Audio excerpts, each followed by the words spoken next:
crisis sa bansa at ang mga hakbang na ginagawa ng pamahalaan laban sa pandemya. Mula sa Pangulo ng Republika ng Pilipinas, Mayor Rodrigo Roa Duterte. Ito ang Talk to the People on COVID-19.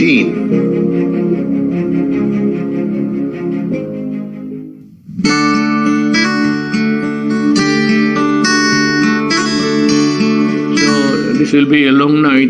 Ikaw na lang ang moderator. Yes, sir. Since you know the personalities who will talk here under expertise, ikaw may alam. Yes, sir. I'll give the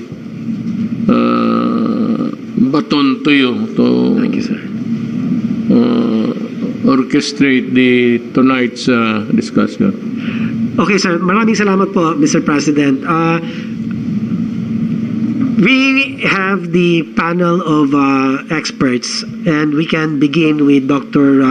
Edsel Salvania to make his presentation with the clinical features of the Delta variant. We can, with your permission, sir, we would like to acknowledge Dr. Salvania to make his presentation. You have the floor, Dr. Salvania. Thank you, Mr. Chair. Good evening, Mr. President. Good evening to the Cabinet and members of the IATF. May I have the slides up, please? Okay, Mr. President, this is actually an update of what I presented to you before about itong nakakatakot po natin na Delta variant. We know more about it now, and what we are seeing is continuing to be scary. We call Delta the fastest and the fittest virus po na na-produce ng COVID-19. It is 60% more transmissible than Alpha, yung UK variant, which is already 60% more transmissible than the old variant, the original virus. It is 3 times more contagious than the original SARS-CoV-2 virus. It also seems to be deadlier, and this will be worse if the healthcare system is overwhelmed. Patients also seem to get sicker, and younger ages can also develop severe disease po, Mr. President. Next slide, please. So ito po yung nakakatakot sa Delta kasi alam natin the original virus from Wuhan, it can infect about 2.4 to 2.6 people.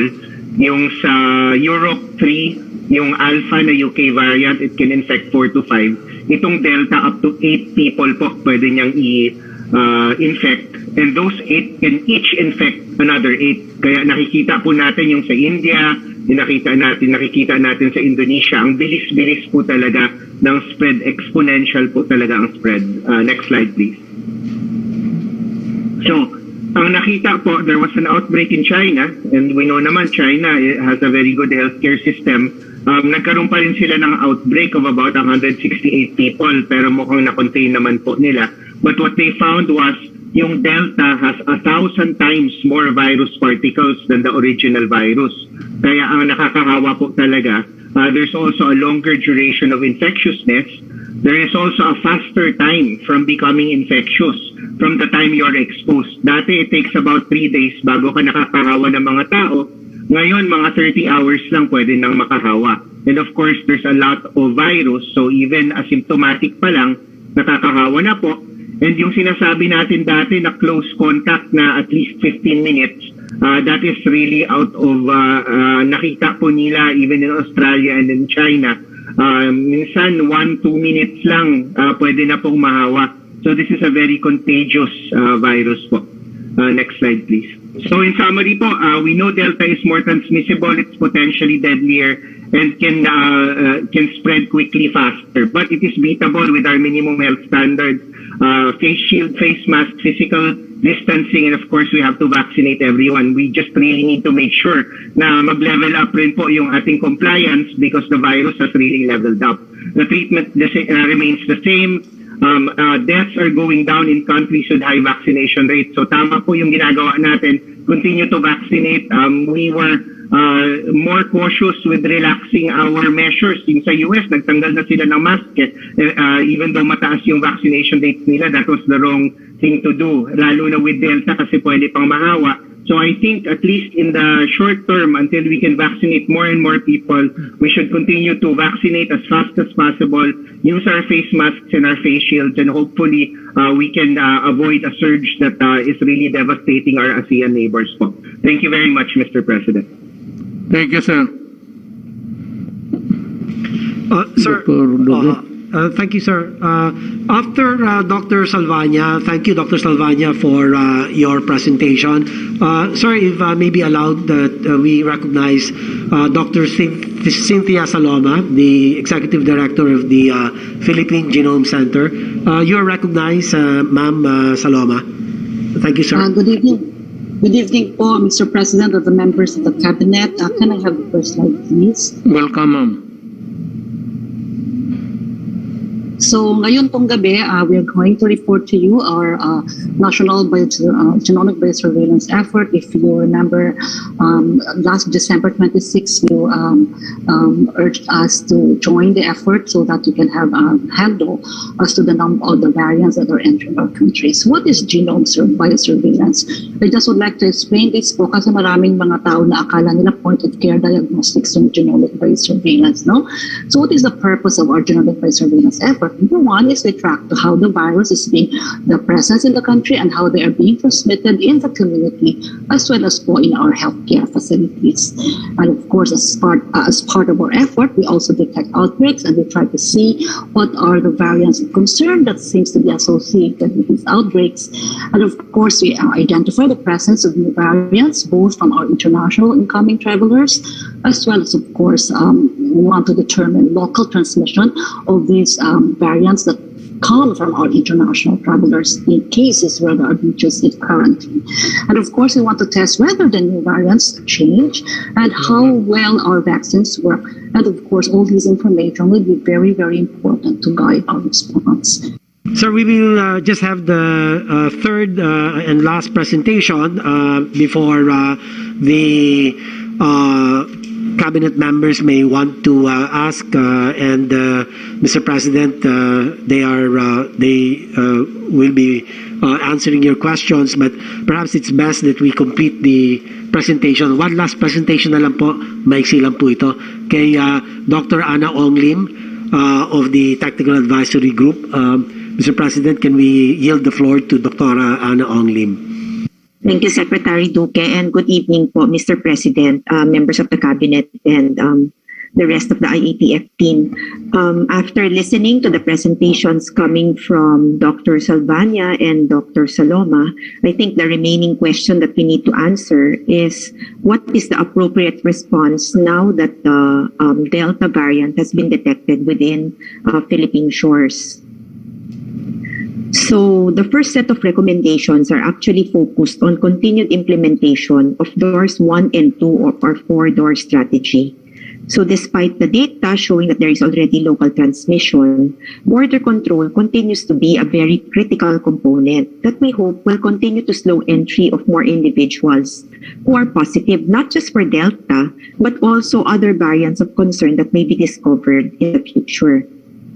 Now, after completing the 10-day facility quarantine, the LGUs are enjoined to continue enforcing their monitoring of the arrivals for the remaining 4 days of the standard 14-day quarantine. Pag nakauwi, hindi po ibig sabihin na pwede na pong gumala yung ating traveler kasi hindi pa po tapos yung 14 days. 10 araw pa lang po yung inilagay nila sa facility. Also, it's very important for the LGUs to implement strict lockdowns in cities or provinces as necessary. Given the economic impact of imposing region-wide lockdowns, the response strategies anchored on imposing localized or granular lockdowns. And this will happen at the household or barangay levels. And with implemented targeted response strategies, we hope to be able to reduce transmission, at the same time also reduce the economic strain of actually implementing these lockdowns. Next slide, please. The second set of recommendations focuses on surveillance and improving our healthcare capacity. So our strategy to manage a possible surge is to ensure that the healthcare system is actually ready regardless of the community quarantine classification. Hindi po yung mag-escalate po tayo at saka palang naghahabol. Dapat parating ready ang ating healthcare capacity. There should be sufficient PTMF and ICU capacity. And as per IATF Resolution 104, we're calling on the hospitals to increase their COVID-19 bed capacity to 30% for the private hospitals and 50% for the public hospitals to ensure that should a surge happen, we will have enough beds available. So to summarize, my key messages po, Mr. President, are disease surveillance enhanced through whole genome sequencing will ensure that we will be able to detect our signals immediately and be able to keep one step ahead. Second, with the confirmation of the local transmission of the Delta variant, we need to work on the premise that every case that's now detected is Delta so that we can act accordingly. Next, each component of the four-door strategy should already or is already in place and can still be intensified by continuing to implement our strict border control, not only at all airports, but also at seaports. We've seen that our initial detections actually happened among seafarers. We need to shorten case and close contact detection and immediately implement isolation and quarantine for these individuals. We need to fast-track vaccination and focus particularly on A2 and A3. And as a last line of defense, we need to equip our hospitals by providing them with health human resources, with the appropriate equipment, with oxygen supply, and we will be able to maintain their capacity if we triage appropriately by providing enough PPMF facilities. Maraming salamat po. Thank you, Doctora. Anybody from the panel who want to... Sunny? Yeah, Mr. President, just to follow up on your statement and also the statement of one of the experts who said that vaccination is the top priority. We just want to assure the public that we have, for the first half of this year, received 20 million vaccines. Okay? Actually, by yesterday, we already received 30 million vaccines. We expect to receive around 65 million from July 1st until September 30. That's the third quarter. And around 55 million by the end of the third quarter. So the total we are expecting to receive this year is 171 million doses. So that 171 million is more than enough to vaccinate the entire adult population of the Philippines. And the money is already available for that. Okay, so there is no problem with the money for this year. Okay. Now, for next year, we just had a meeting with Secretary Abisado and Secretary Duque yesterday, and we noted that we have in the budget for next year already 45 billion pesos for additional vaccinations. Just to assure you yourself, Mr. President, and the health community, we do have the money for that. Now, the question is, how do we use that money? Are we going to need booster shots? Are we going to need another set of vaccinations? Whatever it is, please tell us so that we can properly allocate these funds. So, Mr. President, I don't think we're good only until 6 months. I think we are good beyond 2022. Okay, so it's nothing it is not going to be easy, but the moves that you have made from 2016 to 2019, we are ready to handle this problem financially. And that is due to you, Mr. President. So, again, to summarize, we will be, by the end of this year, we will be able to vaccinate the entire adult population of the Philippines. Hopefully, everybody will agree to be vaccinated. Number two, for next year, we already have 45 billion pesos in the budget and already financed for whatever the DOH is going to recommend, Mr. President. Ang problema ko may isa pa. I've been hearing Senators Lacson, if I'm not mistaken, I forgot the other, Soto, that we are underspending sa bayanihan. Totoo ba ito? Is this true? Yeah, Mr. President, according to the DBM, we have already released 660 billion pesos. Okay? 660 billion. What they are referring to as quote-unquote underspending is 6 billion pesos or 1% of the total. Now, we are, the Department of the Budget and ourselves are going to each department to see where the 6 billion is. But Mr. President, this is 1% problem. This is not, in relation to what we have released of 660 billion, this is 1%, okay? And we are sure that it will be released. But in the meantime, we are asking each department to really push the expense, to really spend the money. The problem is, one thing very wrong with Congress is that they are not listening when you are talking. So, it would be better to give it a little shout. Yeah, totoo.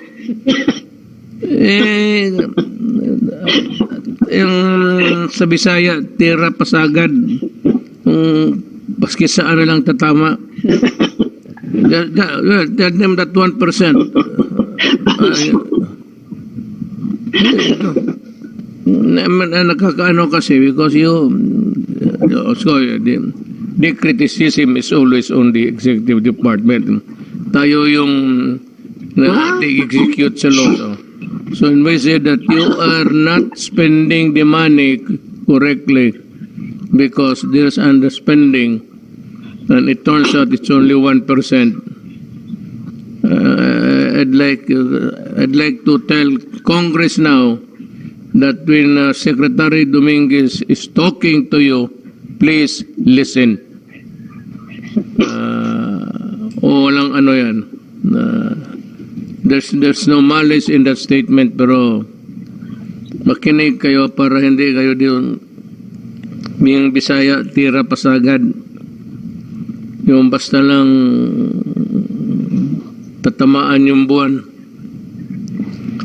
So, is there any other guy in the panel who would like to Secretary Roque? Thank you, Mayor. Tatanong ko lang po yung mga eksperto, no? Kasi ngayon po, ngayong meron ng local transmission na na-confirm ang Delta, nag-declare po tayo ng GCQ with heightened restrictions sa Metro Manila, sa apat pang mga probinsya.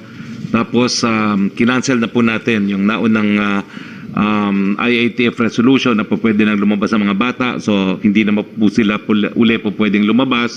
At saka nag-impose na po ang MMDA ng curfew na mas mahaba, 10 to 4, no? Yes. Juan Lopez. Yeah. Permission to talk? Yes, go ahead. Okay. Good evening, Mr. President, mga kasama. Actually, the way we are handling this right now, I believe that we were willing to sacrifice a bit yung ating yung economic mobility. by immediately doing this GCQ with heightened restrictions the moment it was reported to us na may dumami yung cases ng Delta variant. Kaya nga po about 2 days ago, from what we just enjoyed na GCQ, umatras ulit tayo sa GCQ with heightened restriction. But we appreciate also the good balancing act of the IATF with the help of the health expert na yung ating restriction nakafocus lang karamihan dito sa mga non-essential activities na binabawasan natin. Especially itong mga sinasabing super spreader events, bawal talaga at pinapahinto natin yung mga non-essential activities. But what is important, to the extent possible, we are allowing economic activities to continue. I think that is very important, Mr. President. Hindi naman natin pinasara lahat ng mga operations ng mga exporters, mga BPOs, mga manufacturing. Tuloy-tuloy po ito.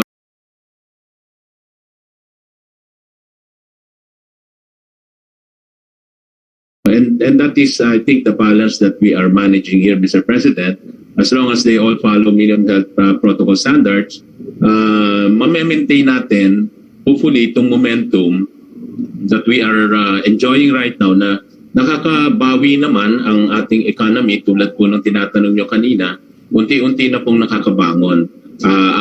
At least with this quick reaction natin na magbalanse kaagad, umatras ng kaunti, wag para hindi umabot sa mas matagal or mas malalang situation tulad ng Delta variant sa ibang bansa, ay hopefully ma-maintain natin itong balance and to allow the economy to continue. At nakafocus yung opening sa economy, hindi po sa mga non-essential activities. So, yan po yung, I think, the observation that we're trying to emphasize right now. It's really finding that balance and close working relationship with the experts and the economic team, Mr. President. Anybody else?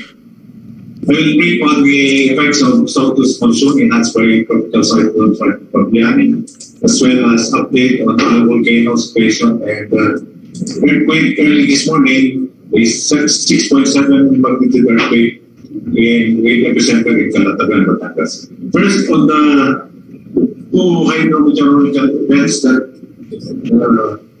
system that affected the archipelago. First is the southwest monsoon, which actually started way back in June and probably will extend up to sometime in October or November. And the southwest monsoon is bringing hurricanes to mostly the western part of the archipelago or western side of Luzon. And the other weather event is tropical cyclone Fabian, which is, although the track is way north of the archipelago, its location is somewhere between Taiwan and Japan. It is enhancing the southwest monsoon, thereby we are receiving more rains as than normal due to the southwest monsoon, resulting in flooding in several parts of Luzon. Next slide, please. This is the timeline for the development of Typhoon Fabian. It was detected by Pag-asa last 16 July as a low pressure area. It was developed into tropical depression, then tropical storm, then severe tropical storm, and into typhoon ultimately last 20 July. And the transition is from its development as an LPA within the Philippine area of responsibility. It traveled generally northwest towards the direction of mainland China, passing through the seas between Japan and Taiwan. But again, it has the southwest monsoon that affected our archipelago. Next slide, please. This is the weather outlook we received from Pag-asa for the next week. For Baguio, it will have rainy days up to Tuesday next week. And for Metro Manila, we expect who have fair weather starting tomorrow, Sunday. The one city will still have some rainy days up to Wednesday next week. That's right. And here are the effects monitored from the southwest monsoon and tropical cyclone Fabian. The magnitude 6.7 earthquake in Calatagan occurred early this morning at about 4:49 in the morning.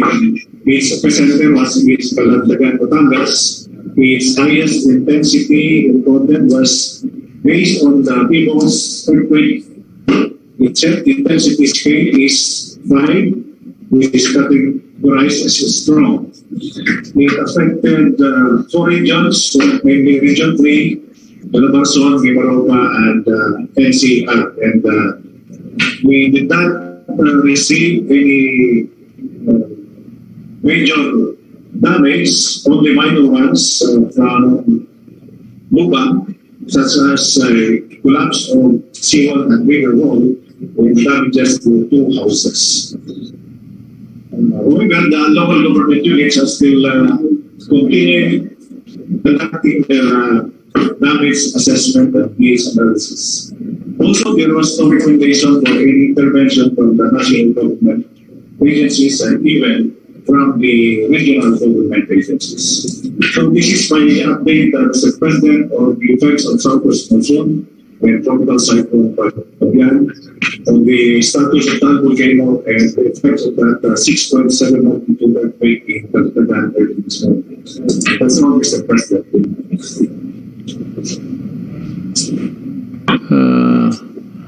Gusto ko lang malaman kay when will be the new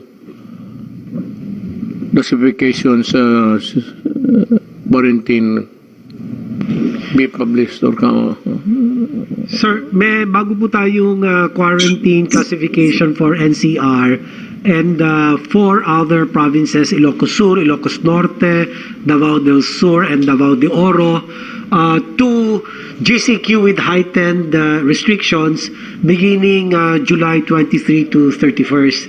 We will meet next week, Mr. President, for the August 1 to 15 community quarantine classification. We will ask for your approval, sir. Okay. Thank you. Yeah. Now, I'd like to ask Charlie this time. Secretary Galvez, the one thing that I have noticed sa tawag lang sa cellphone, those who can connect with me when I was in Davao, many local government units are desperately asking for additional bakuna.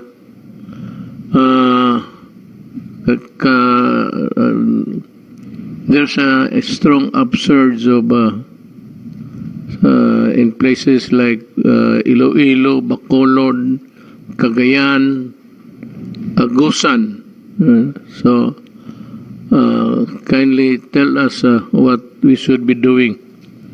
Hinihingi nila ng bakuna nagpapadagdag nga Bacolod this one. The mayor there is asking for more. So when can we accommodate them with the sufficient vaccines at this time?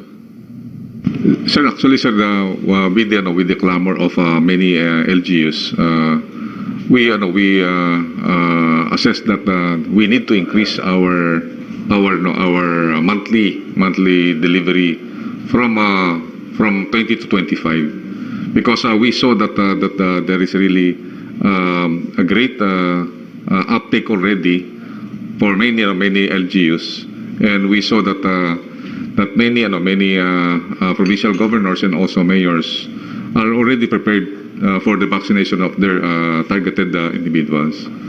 I have some presentation, Mr. President, if you will allow me to present.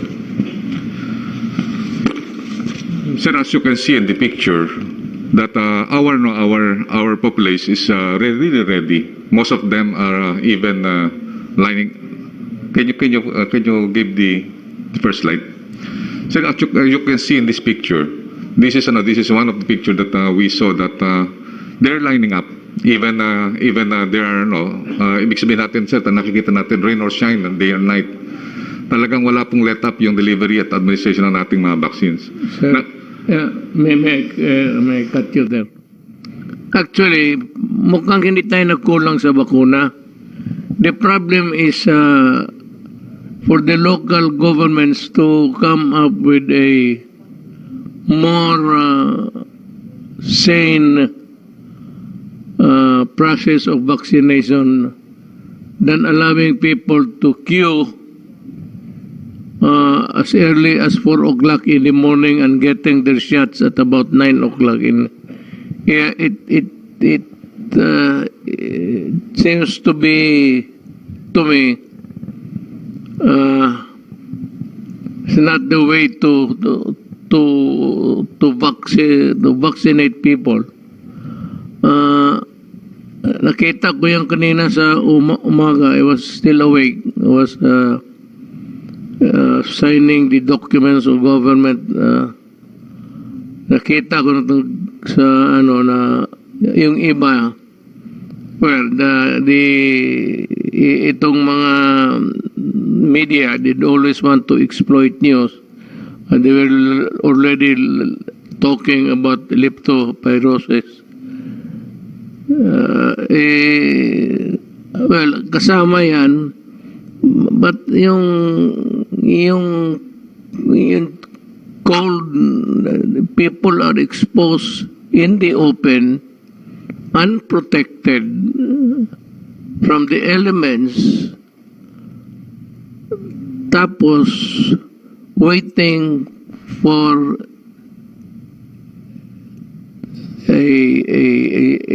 get the chance to have the shot. Mga 3 to 4 hours magtindig dyan, sir. Sabagay, baha kasi ngayon eh. They could just have look for another auditorium there or somewhere to do it. Can I request the Secretary of Local Government to just enjoin them, maybe a directive to enjoin them to be more circumspect and not to, especially now that the southwest monsoon is passing the country. Na hindi ganito ang it's not the way how to do it. They have to be more proactive than just maybe setting a venue then without the mechanism of how to transfer it and at the same time informing the people of the new site. But itong ganito and waiting as early as 4 o'clock in the morning, tignan mo yung para mang to me it is not it's bullshit actually kapag ganon ang ginagawa mo sa Pilipino.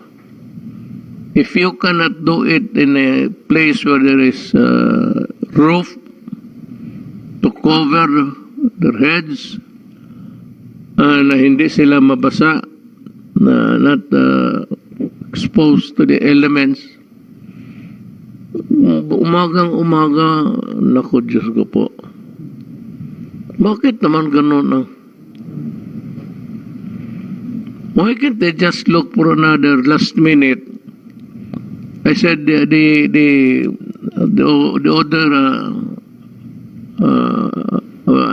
end of the line is the government there.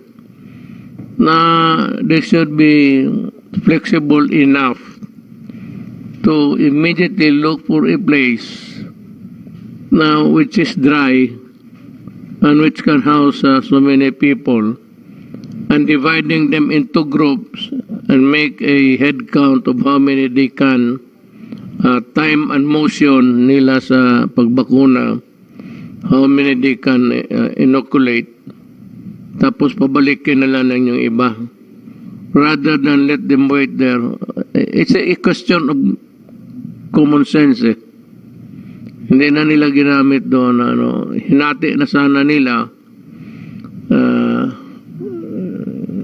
divided into half and telling the others to report for their vaccines at another hour.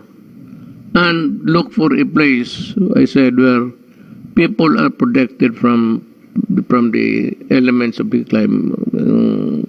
climates. Kaawa naman. I would say that I would question the mayor and the barangay captain.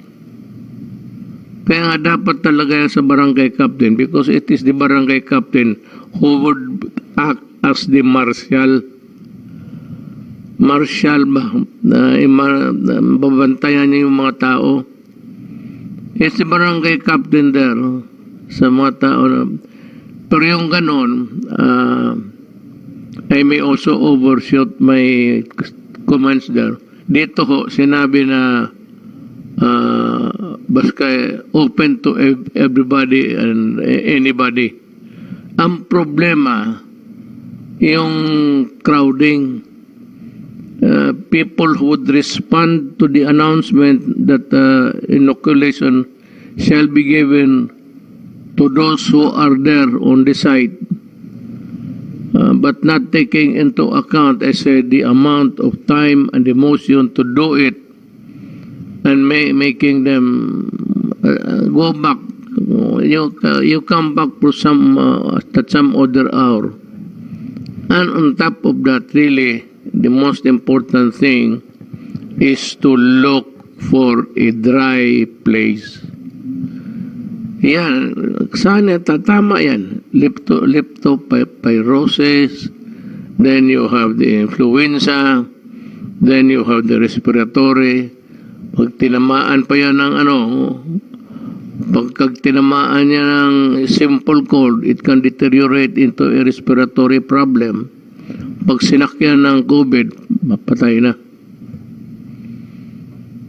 So, I'd like to have a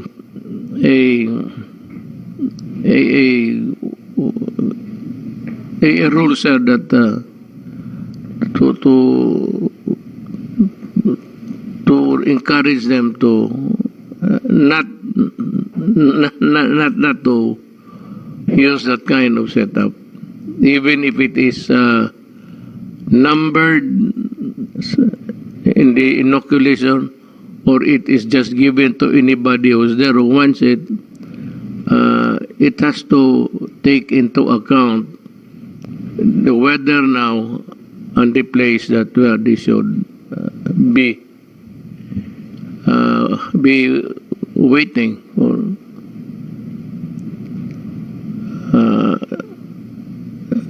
That ought not to be repeated, I suppose.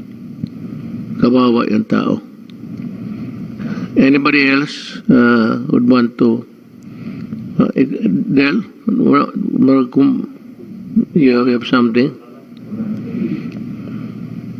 Well,